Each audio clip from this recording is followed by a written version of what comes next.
how many hours a day you waste or how many hours a week you waste. And the classic answer is something like 4 to 6 hours a day. You know, inefficient studying, watching things on YouTube that not only do you not want to watch, that you don't even care about, that make you feel horrible about watching after you're done.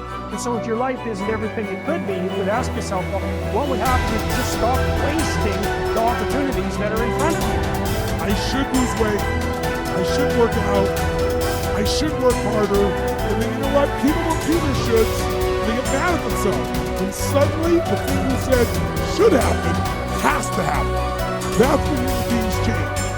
Let's make it happen right now. Me and you, let's make it happen right now. Me and you, because you're smart enough. Progress has been made, but you got to keep on working. It's like God. You can't find the illusion that you have made it. No, let me tell you something. You got to keep on working. And we're going to make it happen, my man.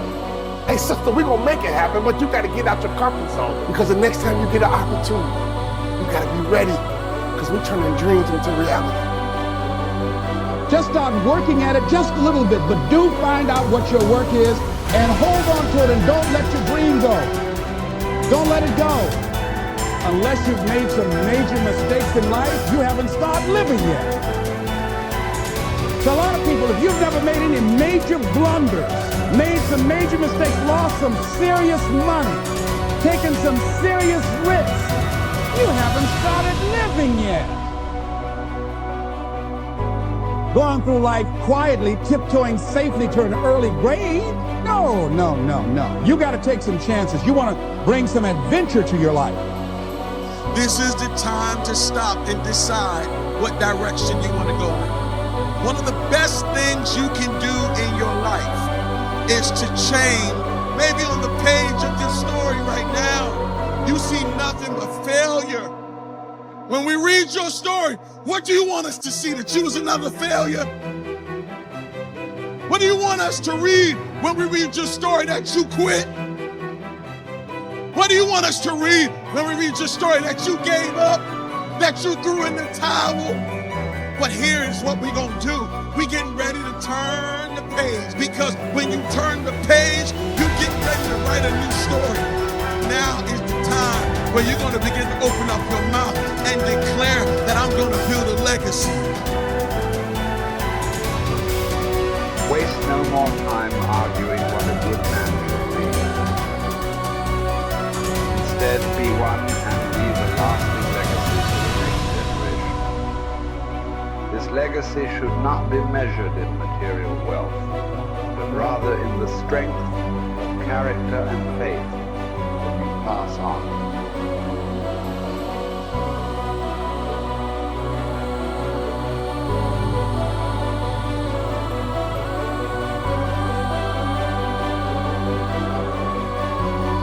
I genuinely am a force to live in the world. You may not understand that yet, but you will eventually.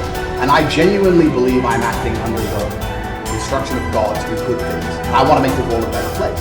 I genuinely believe my legacy is a good legacy.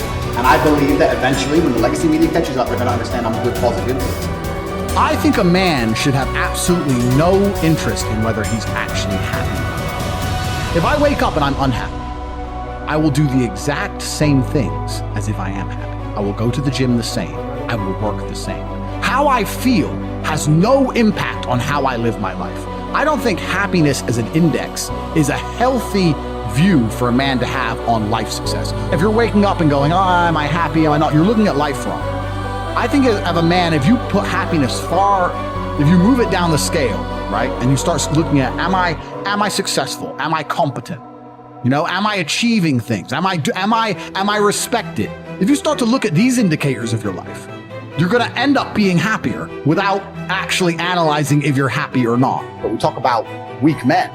This is what's scariest about this entire agenda they're trying to purport. Because their ideas, like the feminist idea and like the mainstream idea and like Logan Paul's ideas, all their ideals is if we weaken men, then if they become weak enough, they'll no longer be a threat. And I argue that point absolutely. I think the most dangerous men on earth are the weak men. I think inside of every single man, we're born with a fire inside of us that we do not control can destroy ourselves and other people. And if you look at men who have no emotional control, because that's what they're trying to teach us to have, to say, listen, you're a man, you're allowed to just cry all the time and have no emotional control, no stoicism, just react to your emotions. Do you know what happens when you tell men to just react to their emotions? Anger. You have school shootings, you have rape, You have violence. That's what happens when you tell men to have no emotional control. These school shooters are kids with no emotional control. Rapists are men with no emotional control. Violence and the bullshit you see on the street are men with no emotional control. Telling men to not be stoic is going to create a breed of violent young men who have no emotional control, can't control their emotions, and act out on them. That is absolutely not more dangerous to society than me coming along and saying, listen, I don't give a how you feel, young man. It doesn't matter how you feel. You have duties and you have responsibilities as an adult. You must comply and act a certain way regardless of how you feel. That is better for society as a whole, especially as I'm only teaching the tenets of, listen, go to the gym anyway. Doesn't matter. You don't feel like it. Go anyway. Listen, your girlfriend left you. Your heart's broken. You're not allowed to stalk her. She doesn't want you. Get the over it. What I'm saying is good for the world. They're saying, no, act out your emotions. Cool, you're creating stalkers, rapists, and school shooters. These people are fucking dangerous. Knowing yourself is the beginning of all wisdom. Simplify your life. Don't waste the years struggling for things that are unimportant. Don't burden yourself with possessions. Keep your needs and wants simple and enjoy what you have.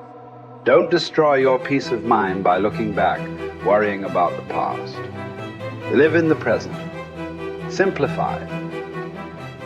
Our life is what our thoughts make it. Do every act of your life as if it were your last. In a word, your life is short. You must make the most of the present with the aid of reason and justice, since it is possible that you may be quitting life at this very moment. Govern every act and thought accordingly.